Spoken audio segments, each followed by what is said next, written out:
Coucou, bonjour les amis.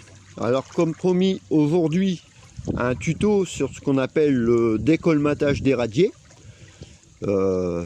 plus communément appelé grattage. Donc à quoi ça sert? Alors faut savoir que là nous rentrons, comme je vous ai déjà dit dans une précédente vidéo, quasiment en période hivernale, et nous avons donc la truite fario qui rentre également dans sa période de reproduction, puisque c'est un poisson qui se reproduit en période froide, donc hivernale. Alors la truite fario, je pense que tout le monde sait ce que c'est aussi ce qu'on appelle communément la truite farouche. C'est une truite à points rouges. Elle est malheureusement actuellement en voie de disparition. C'est également aussi une truite à l'état sauvage, hein, qui fait l'honneur des pêcheurs de faire d'ailleurs de belles prises.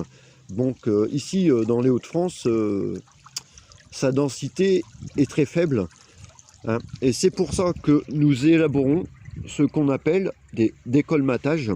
Alors il faut savoir que ici, bon, nous sommes dans un petit ruisseau, c'est normal, puisque la truite fario va remonter même peut-être des plus grandes rivières en aval, et va remonter jusque ces petits ruisseaux pour gagner ce qu'on appelle ces radiers.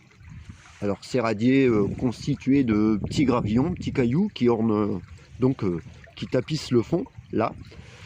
Alors le décolmatage, c'est quoi et à quoi ça sert? Alors le décolmatage, j'utilise ici par exemple un crochet, un outil de jardin, j'ai des waders. Je vais prendre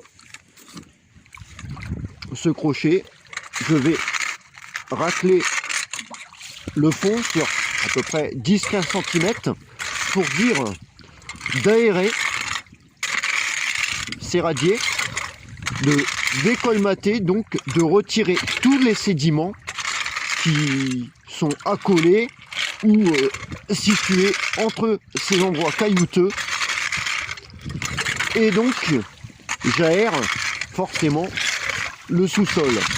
Alors ça permet surtout que lorsque la truite remonte, trouve un endroit favorable pour sa reproduction, qu'elle ait moins de mal, puisque elle va creuser dans ses radiers donc avec sa nageoire caudale pour y déposer les œufs pour les femelles et le laitage pour les mâles par-dessus, et ce qui donnera forcément de l'alvinage, donc des truitelles, hein. Tout d'abord, bon, faut savoir que si on ne fait pas des décolmatages et qu'on retire pas la vase, les sédiments ou autre, qui a un grand risque de pourrissement des œufs et donc un faible rendement, donc pour cette reproduction qui est totalement naturelle dans nos cours d'eau. Voilà. Alors sans plus attendre, moi je vais gratter les radiers. Je commence en aval pour finir en amont. Je vais retrousser mes manches. J'espère que cette vidéo vous aura plu, ces explications. N'hésitez pas à poser des questions, laissez un pouce bleu, laissez un commentaire, et je vous montrerai après aussi par image c'est quoi une truite fario.